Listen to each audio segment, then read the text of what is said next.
नमस्कार दोस्तों, welcome to Byju's government exam prep channel.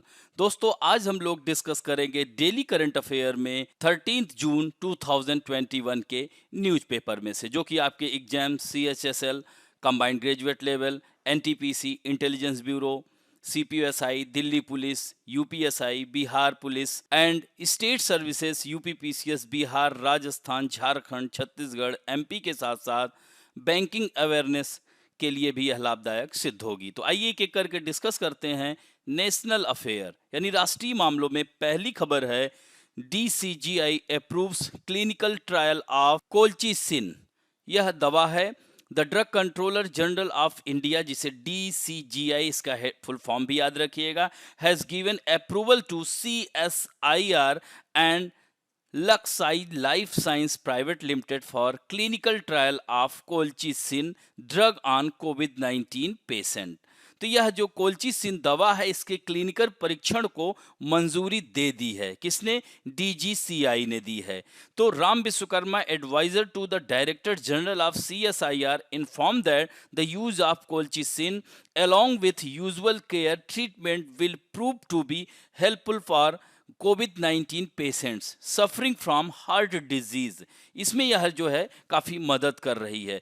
Will help in early infection recovery by reducing pro inflammatory cytokines, यानी cytokines को कम करके जल्दी संक्रमण मुक्त होने में यह हेल्प कर रही है। तो the partner in the important clinical trial are CSIR, Indian institute of chemical technology, जिसे IICT Hyderabad, and CSIR, Indian institute of integrated medicine, Jammu. तो यह जो है, इसमें यह साझेदार हैं इस क्लिनिकल ट्रायल में। और IICT director S. Chandrasekhar said that India is one of the largest producer of this important drug, and if it is successful, it will be made available to the patient at an affordable cost। यानी इनको उपलब्ध कराई जाएगी। अगर यह success रहता है तो इस दवा को लोगों को एफोर्डेबल कॉस्ट में इसे मुहैया कराया जाएगा। CSIR last week announce that it is conducting phase 2 clinical trial of niclosamide. याद रखेंगे, इसे भी निक्लोसामाइड का दूसरे चरण का क्लिनिकल परीक्षण कर रहा है। यह एंटी हेलमिंथिक दवा है, जो परजीवियों के इलाज में प्रयुक्त होने वाली यह मेडिसिन है। The drug niclosamide has been widely use in the past to treat tapeworm in both children and adults. इसको पहले यूज किया जा चुका है, इसके अच्छे रिजल्ट रहे हैं। Enrollment of patient has already started at several sites across the country and trial is likely to be completed in the next 8 to 10 week. यानी 8 से 10 सप्ताह में पूरे होने की संभावना है, और इसके बाद इस दवा को मार्केट में उतारा जाएगा। अब बढ़ते हैं दोस्तों, मिनिस्ट्री ऑफ आयुष लॉन्च नमस्ते योग। याद रखना, नमस्ते योग मोबाइल ऐप है। इसे 11 जून से स्टार्ट किया गया है। यह 10 दिवसीय और अंतर्राष्ट्रीय योग दिवस कब मनाया जाएगा? 21 जून को, 21 जून को मनाया जाएगा। यह जो ऐप है, इस पर जो आयुष स्वतंत्र प्रभार मंत्री हैं किरण रिजिजू ने अंतर्राष्ट्रीय योग दिवस पर दूरदर्शन पर लगभग 10 दिवसीय श्रृंखला, और इस श्रृंखला के केंद्रीय संदेश जो है बी विथ योग, बी एट होम पर प्रकाश डाला। और यह जो है सुबह आप शाम को 7 बजे से 21 जून तक प्रसारित किया जाएगा, और 21 जून को हम लोग अंतर्राष्ट्रीय योग दिवस मनाएंगे। इस बार की जो थीम है, योग एट होम एंड योग विथ फैमिली, यह इस बार का थीम है। और भारत ने संयुक्त राष्ट्र महासभा के 69वें सत्र के उद्घाटन पर दौरान अंतर्राष्ट्रीय योग दिवस के विचार के लिए प्रस्ताव रखा था, जिसे उन्होंने हाँ कर दिया, और हम लोग 21 जून को, हम ही नहीं पूरा विश्व इंटरनेशनल योग दिवस मनाता है। अब बढ़ते हैं दोस्तों इंटरनेशनल अफेयर्स में। Indian foreign minister Jaishankar arrives in Kenya on 3-day visit. 3 दिन की यात्रा पर हमारे देश के विदेश मंत्री कौन हैं? जयशंकर जी हैं। वह केन्या गए हुए हैं। केन्या के बारे में सुना होगा, अभी हाल ही में भारत को मदद भी दी थी, काफ़ी चर्चा में आ गया था। तो शनिवार को वह पहुंचे हैं, और fruitful discussion on bilateral cooperation, द्विपक्षीय सहयोग पर दोनों देशों के दोनों समकक्षी नेताओं, यानी हमारे देश के विदेश मंत्री और वहां के विदेश मंत्री के साथ वो कौन है? रेचेल ओमामो के साथ बैठक किए। तो इस तरह से ही will chair the third meeting of the India Kenya joint commission with the foreign minister of Kenya to review all aspects of bilateral relation. यानी यह तीसरी जो केंद्र भारत और केन्या की जो संयुक्त आयोग की तीसरी बैठक की अध्यक्षता हमारे देश के विदेश मंत्री करेंगे, जिसमें द्विपक्षीय संबंधों के सभी पहलुओं को रिव्यू किया जाएगा, समीक्षा की जाएगी। The last meeting of the joint commission was held in new Delhi on March 2019। इससे पहले जो मीटिंग हुई थी 2019 में दिल्ली में हुई थी। तो इस तरह से भारत और केन्या के बीच सभी प्रकार के संबंधों पर चर्चा की गई। जयशंकर भारतीय मूल के समुदाय के लोगों से भी बातचीत करेंगे, जो कि बहुत ही महत्वपूर्ण है वहां पर, और केन्याई सरकार के अन्य मंत्रियों से वह बातचीत करेंगे। भारतीय मूल के करीब 80,000 लोग एट प्रेजेंट टाइम में वहां रह रहे हैं, जिसमें 20,000 भारतीय नागरिक भी हैं। और भारत और केन्या वर्तमान में संयुक्त राष्ट्र सुरक्षा परिषद में भी हैं। वे राष्ट्रमंडल के सदस्य भी हैं, कॉमनवेल्थ कंट्री हैं। और Kenya is a active member of African union with which India has long standing relationship. और भारत और केन्या के संबंध भी बहुत अच्छे हैं, लंबे समय से रहे हैं।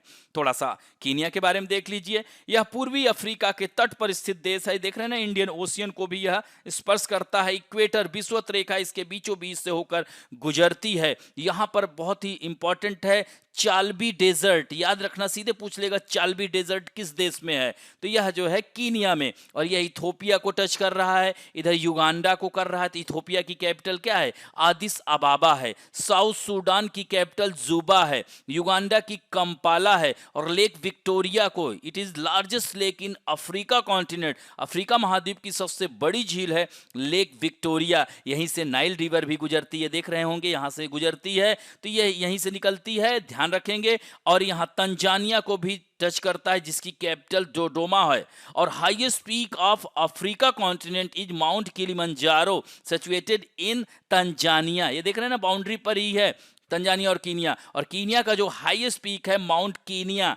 दीज जो माउंटेन्स हैं ये किस प्रकार के हैं? दीज आर वॉल्केनिक माउंटेन, ज्वालामुखी पर्वत हैं, ये भी ध्यान रखेंगे। यहाँ पे दोस्तों एक मसाई जनजाति पाई जाती है, मसाई ट्राइब भी याद रखिएगा। और मसाई ट्राइब के बारे में याद रखना कि वो लोग जो घर बनाते हैं उसको क्राल कहा जाता है। क्या कहते हैं? क्राल। ऐसे बड़ा सा बनता है, इसका गेट बहुत छोटा होता है, इसमें रेंग कर अंदर घुसते हैं, ये ध्यान रखिएगा।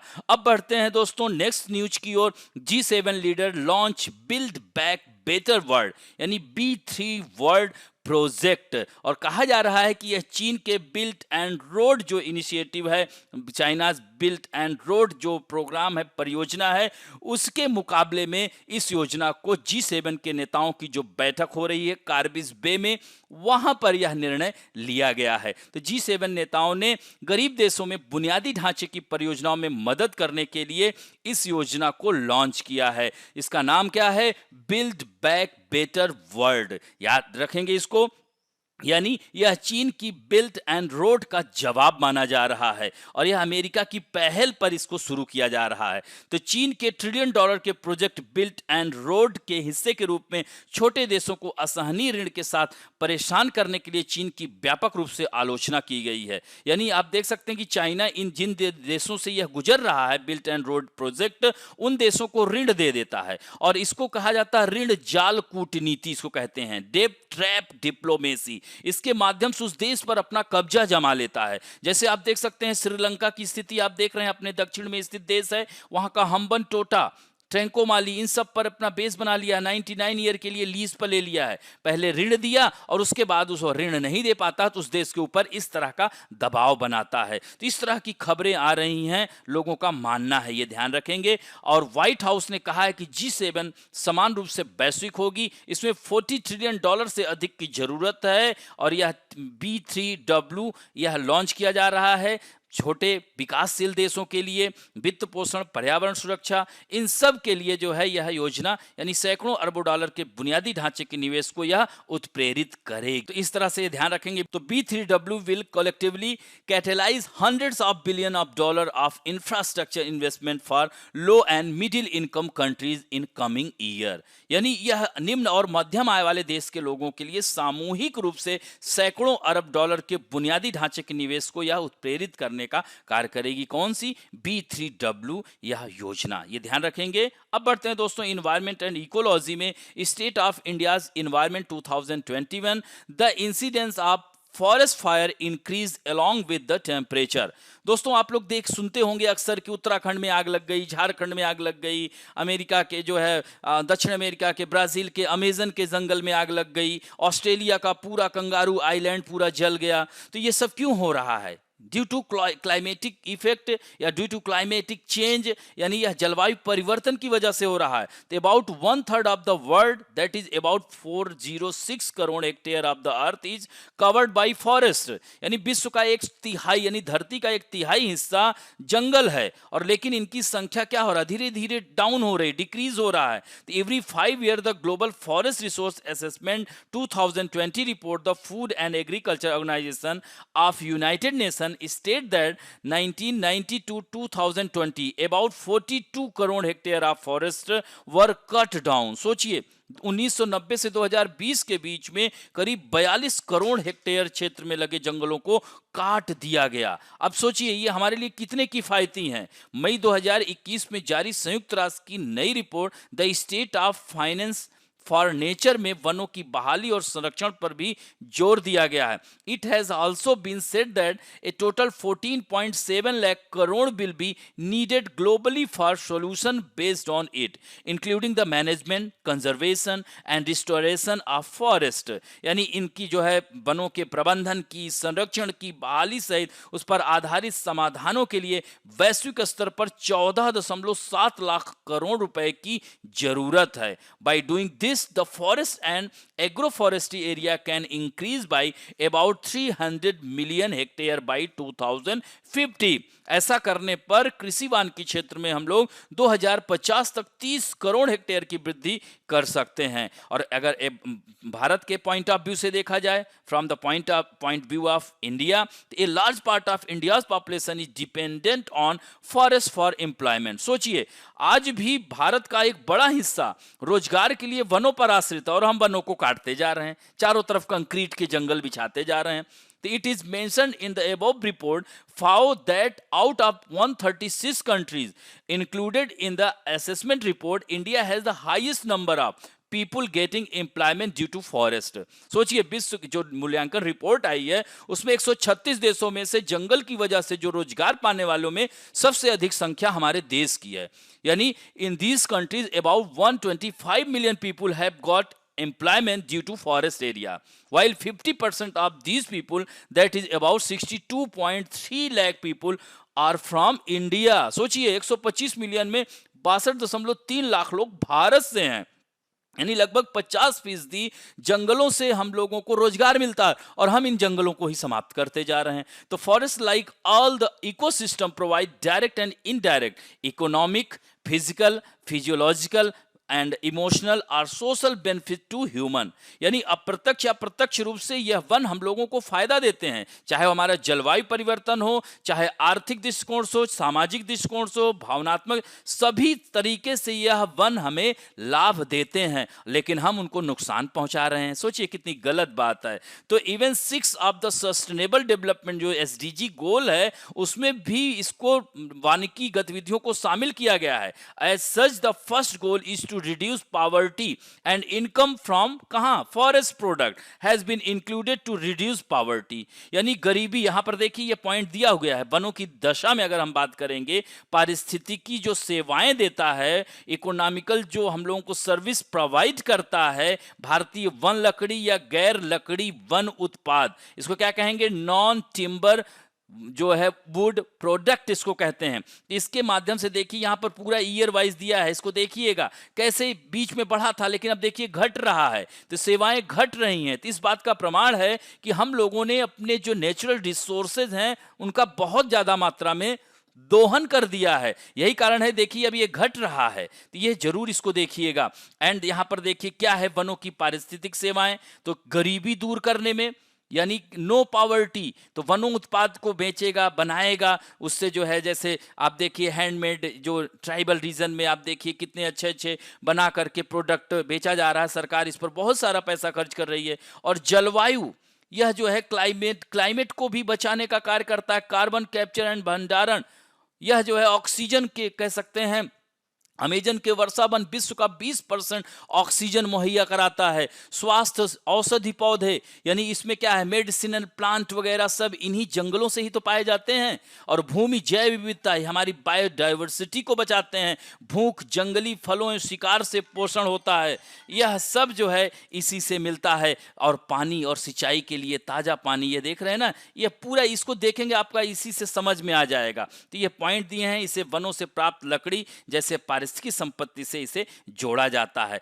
तो एनटीएफपी प्रदान करने वाली सेवाएं, यानी इसको अलग अलग इसको हम बांट लेते हैं। तो ये जो है इसमें देखिएगा, ये यहां पर दिया है। Similarly climate target include carbon storage and absorption, इसका भी काम वन ही करते हैं। Similarly to achieve the goal of health medicinal plant, ये सारी पॉइंट हमने बताया। तो इसमें देखिए सेवाओं का मूल्य, यानी उत्तर पूर्व एवं अंडमान के वन सबसे अधिक आर्थिक मूल्य वाले हैं। यानी 2017-18 से राज्यवर वन पारिस्थितिक सेवाओं का आर्थिक मूल्य इस प्रकार है। तो इसको जरूर देखिएगा। इसमें जैसे सबसे महत्वपूर्ण अंडमान निकोबार, देखिए ये सबसे ज्यादा दिखा रहा है और सब में कम दिखा रहा है। तो इसको टॉप 5 और लोएस्ट वाला इसमें से निकाल लीजिएगा। अब बढ़ते हैं दोस्तों, नेक्स्ट है इसमें देखिए घटती सेवाएं।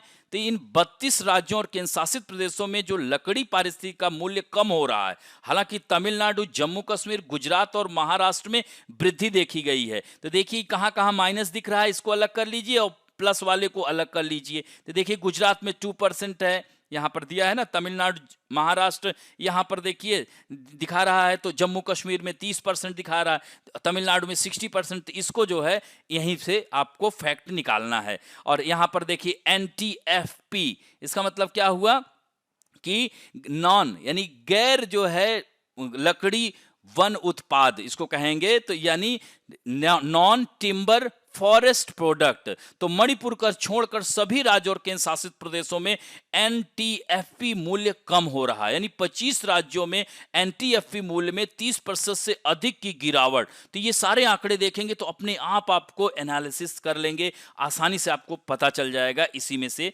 निकाल लीजिएगा। नेक्स्ट है कार्बन रिटेंशन, यानी 14 राज्यों में कार्बन रिटेंशन सेवा में कमी आई है। सर्वाधिक आबादी वाले राज्यों और केंद्र शासित प्रदेशों में पिछले 2 सालों में इसमें गिरावट का दौर जारी है। तो यहां पर देखिए जहां जहां माइनस है, जहां प्लस है, उसको अलग कर लीजिएगा। उड़ीसा को अलग कर लीजिएगा, अरुणाचल प्रदेश प्लस वालों की अलग लिस्ट बना लीजिए, यहीं पर बल्कि लिस्ट को बना लीजिएगा। और वन में आग की लगातार बढ़ रही है, वन में आग की, यानी 2021 की शुरुआत में ही वनों में आग लगने की घटनाएं तेजी से। 1 मई को visual infrared imaging radiometer suit ने आग लगने की 4,33,581 चेतावनियां दर्ज की हैं। अब देख रहे हैं इसमें क्या है, तापमान में वृद्धि देख रहे हैं। टेम्परेचर 2012 में क्या था, फिर देखिए 2020 में 0.29 डिग्री सेल्सियस, फिर तापमान में वृद्धि 0.60 डिग्री सेल्सियस। तो इस तरह से जो है मानसून की कमी होगी, सूखा पड़ेगा और आग लगने के चांसेस बढ़ेंगे। तो ये सारे आंकड़े जरूर देखिएगा। और बढ़ती चेतावनी, यानी वनों में आग लगने की चेतावनियों की संख्या विशेष पर निर्भर करती है। तो यानी 16 राज्यों में चेतावनियों में काफी वृद्धि की गई है। तो इन सब राज्यों में आप देख सकते हैं, यहां पर देखिए बना हुआ है, हाई का जो है रेड से है, सामान्य से अधिक जो है आप देख सकते हैं, सामान्य जो है ग्रीन दिखाया है, कम में दिखा रहा है, इस तरह। तो ये सारे जो है राज्यों को एक बार ये मैप जरूर देखिएगा, ये आंकड़े।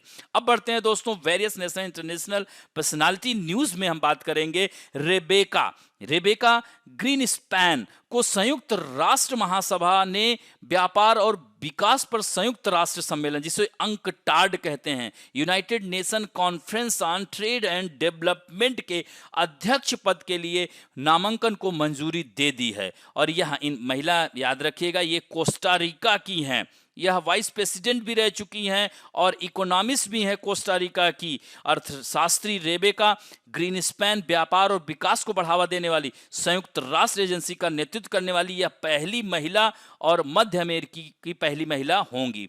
और दोस्तों she previously serve as UNDP's United Nations Development Program Director for Latin America and the Caribbean, a member of high-level panel on financing for development and second Vice President of Costa Rica from 1994 to 1998 रह चुकी हैं। और UNCTAD क्या है, 1964 में इसकी स्थापना हुई थी। इसका हेडक्वार्टर जिनेवा में है। Parent organization United Nation General Assembly है, और याद रखना कि it report to the UN General Assembly and United Nation Economic and Social Council, इसी को यह रिपोर्ट करता है। ये भी फैक्ट है, इसे ध्यान रखेंगे। अब बढ़ते हैं दोस्तों बुक्स एंड अवार्ड में। Indian origin journalist Megha Rajagopalan won the Pulitzer prize जीत लिया है भारतीय मूल की पत्रकार मेघा राजगोपालन ने। Indian origin female journalist Megha Rajagopalan has been awarded the Pulitzer prize. It is considered the biggest award in the world of journalism.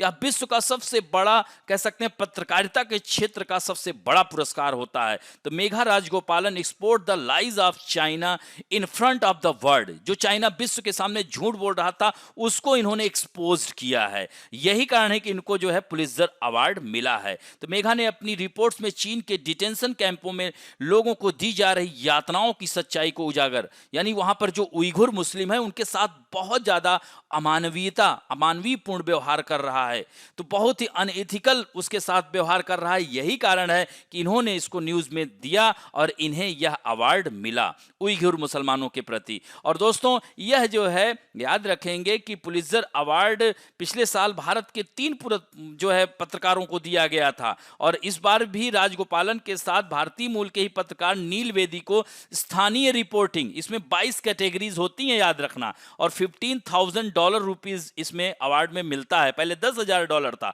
अब बढ़ाकर $15,000 कर दिया गया। तो इस तरह से पिछली बार दार यासीन, मुख्तार खान और चन्नी आनंद को यह मिला था। तो पत्रकारिता के क्षेत्र का सबसे बड़ा अवार्ड है। 1917 में यह स्टार्ट किया गया था। अब बढ़ते हैं दोस्तों banking and finance related news में।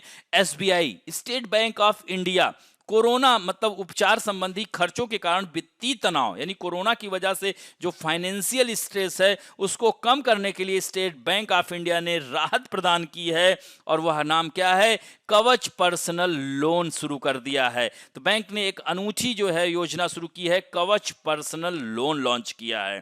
तो यह जो है the loan cover the cost of Covid treatment of the customer himself and family member. याद रखना कि फैमिली मेंबर को भी इसमें कवर करेगा। तो इस तरह से एसबीआई चेयरमैन कौन है? दिनेश खारा है, दिनेश कुमार खारा।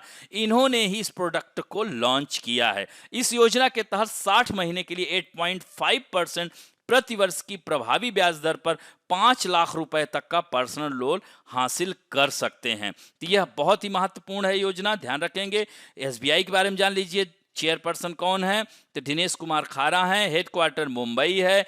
1955 में इसकी स्थापना हुई थी। अब बढ़ते हैं दोस्तों स्पोर्ट न्यूज में।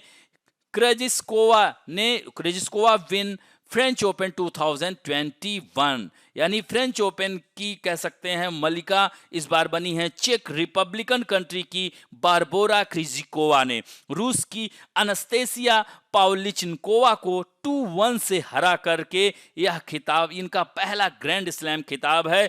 40 साल के बाद चेक रिपब्लिक की पहली महिला यह जीती हैं आफ्टर 40 ईयर। सोचिए, both these player reach the final of a grand slam tournament for the first time. पहली बार ये दोनों लोग फ्रेंच ओपन के टूर्नामेंट के फाइनल में पहुंची थी। तो she will now be looking to become the first female player to win a double title since 2000, यानी 2000 के बाद से सिंगल और डबल दोनों जीतने वाली यह हो सकती हैं। क्रेजिकोवा और कैटरिया सिनियाकोवा पहले ही 2 ग्रैंड स्लैम युगल खिताब जीत चुकी हैं, अब उन्हें फाइनल खेलना है। तो युगल के फाइनल में भी यह पहुंच गई हैं। तो यह 2000 के बाद पहला ऐसा अवसर आएगा। तो this is the second WTA single title for, यह जो है क्रिजिकोवा का है। She won the title earlier in Strasbourg, France में उन्होंने जीता था।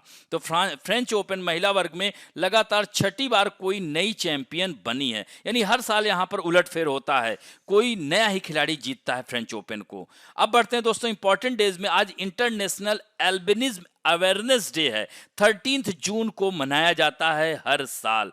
तो एल्बिनिज्म जो है इसे रंजकहीनता बीमारी कहते हैं। इसमें जो है मेलानिन की कमी होता है, मेलानिन पिगमेंट, तो प्रति जागरूकता फैलाने के लिए किया जाता है यह दिवस। तो इसमें यह आनुवांशिक बीमारी लेकिन असंक्रामक बीमारी है जो व्यक्ति में जन्म से होती है। This disease occur in both men and women, यानी यह पुरुष और महिला किसी को भी हो सकती है। संयुक्त राष्ट्र आम सभा ने 2005 2014 में एक प्रस्ताव पारित किया था और हर साल 13 जून को अंतर्राष्ट्रीय रंजकहीनता जागरूकता दिवस मनाया जाएगा। तो इस तरह से स्ट्रेंथ बियॉन्ड ऑल ऑड्स यह जो है इस बार का थीम है, ये याद रखिएगा। तो in this disease there is a deficiency of pigment called melanin, which is found in their hair, skin and eyes. Due to this person is not able to tolerate the sun and strong light. तो इसमें त्वचा cancer जैसी बीमारी हो जाती है, इसका इलाज संभव नहीं होता है। तो according to United Nation report 17,000 to 20,000 लोगों में एक व्यक्ति एल्बिनिज्म से पीड़ित है, वो भी कहाँ, नॉर्थ अमेरिका एंड यूरोप में, जबकि अफ्रीका के तंजानिया में यह आंकड़ा 1400 पर है।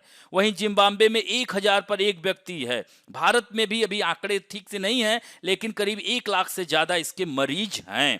तो यह मिलानिन की कमी होती है, ये ध्यान रखेंगे। अब बढ़ते हैं दोस्तों, latest talk about some important fact में आज भी संवैधानिक पोस्ट लिया है, कल हम लोग बात कर लेंगे। कुछ बच्चे कह रहे हैं कि लेक्स के बारे में, तो जरूर बताएंगे। तो आज हम बात करेंगे नियंत्रक महालेखा परीक्षक, इसे भारत सरकार का ऑडिटर कहा जाता है। आर्टिकल 148 से 151 के बीच में भारत का एक कंट्रोलर एंड एडिटर जनरल होगा, जिसे नियंत्रक एवं महालेखा परीक्षक कहा जाता है, who is appointed by president, जो कि राष्ट्रपति के द्वारा वह नियुक्त किया जाता है। इसे उसी रीति से हटाया जा सकता है जिस रीति से सुप्रीम कोर्ट के न्यायाधीश को, और इसका जो टेन्योर होता है 6 ईयर और सेवानिवृत्ति या 65, जो भी पहले हो जाए, ये ध्यान रखेंगे।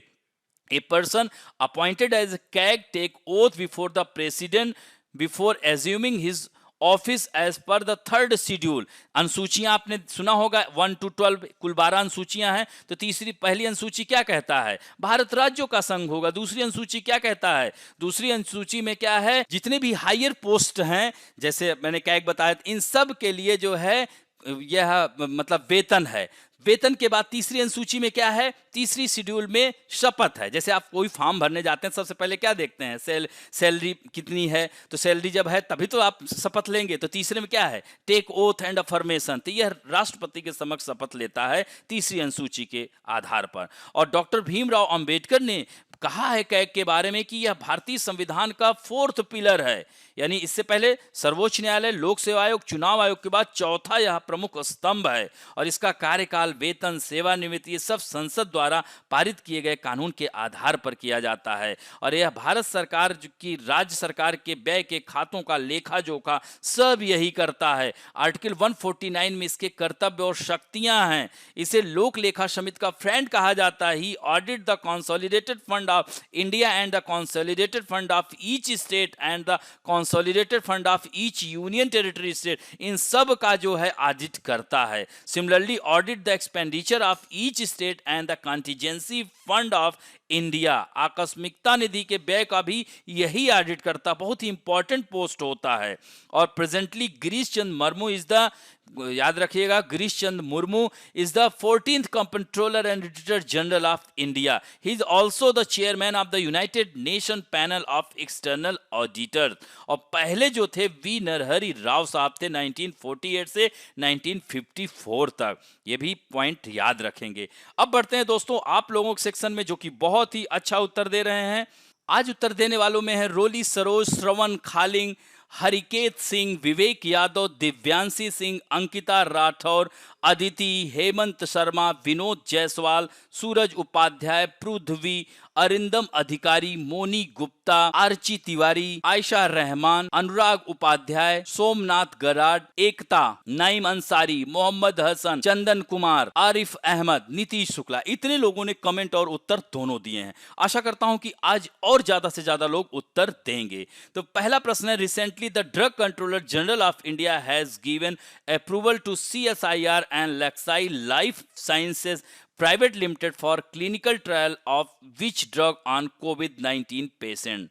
Colchicine, Crocin, Allegra, Soframycin. Next question है, what was the name of the mobile app that was launched on the 7th International योग Day? उस मोबाइल ऐप का नाम क्या है? नित्य योग, नमस्ते योग, सुलभ योग, सरल योग। एंड नेक्स्ट क्वेश्चन है, केन्या की राजधानी क्या है? Mogadishu, Nairobi, Khartoum, Dodoma. ये चारों किसी न किसी देश की राजधानियां हैं, वो भी अफ्रीका महाद्वीप की। नेक्स्ट है about how many million hectare of earth area are covered by forest. Bharat पृथ्वी के लगभग कितने करोड़ हेक्टेयर क्षेत्रफल में जंगल फैला हुआ है? 206 crore hectare, 306 crore hectare, 406 crore hectare या 506 करोड़ हेक्टेयर। नेक्स्ट है which women has been approved by the United Nations General Assembly for the post of president of the United Nation conference on trade and development. इसे UNCTAD कहेंगे। Kamala Harris, Rebecca Greenspan, Michelle Obama, Angela Merkel. Next है which award was won by Indian origin journalist Megha Rajagopalan recently? Templeton award, Pulitzer award, Magsaysay award या इनमें से कोई नहीं। Next question है which bank has recently launch Kavach personal loan scheme? किसने launch किया है? किस बैंक ने? पीएनबी ने, Punjab National Bank, State Bank of India, Bank of India या Bank of Baroda. And next question है French Open 2021 winner Barbora Krejcikova किस देश की टेनिस खिलाड़ी हैं? रशिया, चेक गणराज्य, Spain, France. And next question है when is international albinism awareness day observe? 10th June, 13 June, 11 June या 12 जून। एंड लास्ट क्वेश्चन है in which article is the controller and auditor general of India? Article 124, article 148, I am sorry, इसको ठीक कर लीजिएगा, 148 इसको ठीक कर लीजिएगा, एंड आर्टिकल 76, आर्टिकल 214 इसको बताना, और सारे आर्टिकल के बारे में आपको बताना है। तो इस तरह से आशा करता हूं कि आप लोग जल्दी से जल्द उत्तर देंगे और आज का वीडियो आपको अच्छा लगेगा। और दोस्तों अच्छा लगे तो please like, share, subscribe and bell icon दबाना ना भूलें। थैंक यू दोस्तों।